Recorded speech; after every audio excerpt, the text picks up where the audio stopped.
देखिए, ऐसा है,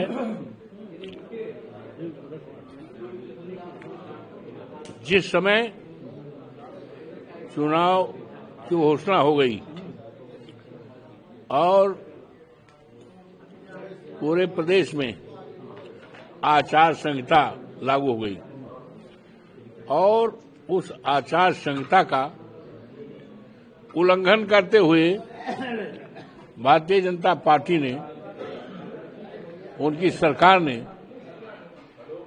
10-10 हजार रुपये महिलाओं के अकाउंट में दिया। इससे बड़ा भ्रष्टाचार लोकतंत्र में और आज तक कभी भी, देश की आजादी के बाद कभी भी जाहिर नहीं रहा। और बड़े पैमाने पर लाखों लाख वोट कटाए गए।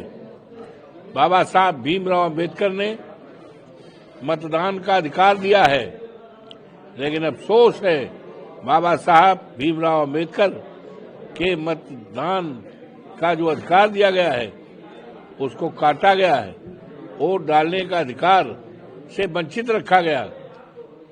ये सब कारण हैं। इसके लिए सभी बैठकर रणनीति तय करेंगे और बहुत बड़ा संघर्ष की आवश्यकता है।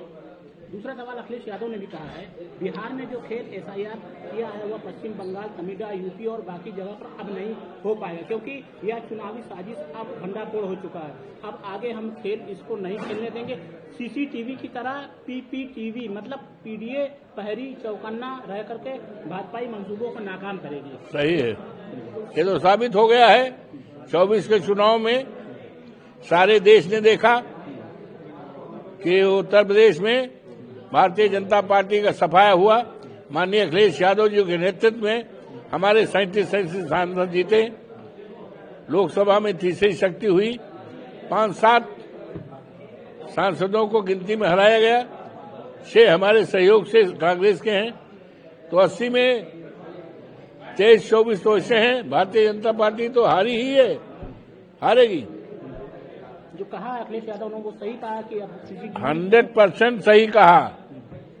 उस पर सब काम हो गया है, काम हो रहा है। उन्होंने एसआईआर को लेकर भी सवाल किया है कि एसआईआर पर भी जो जिस तरीके से वहाँ बिहार में खेल हुआ है एसआईआर का, यहाँ नहीं होगा, यहाँ नहीं होगा। यूपी में क्या लगता है, एसआईआर लागू हो चुका है?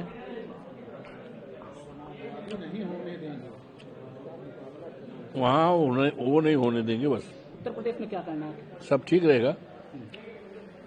जितने हमारे मतदाता हैं उनको मत देने के लिए पूरा अवसर हम लोग दिलाएंगे।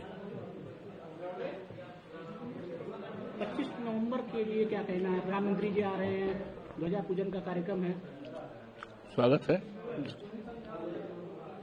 अभिनंदन है,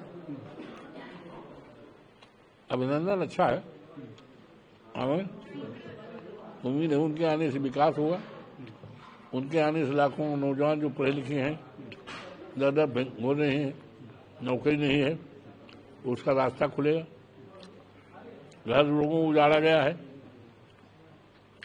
उसकी व्यवस्था करेंगे बसाने की। किसानों के करोड़ों की जमीन कौड़ियाँ ली गई हैं, उनके आने से इसका असर पड़ेगा, सहायता होगी। इस उम्मीद के साथ मैं उनका स्वागत करता हूँ।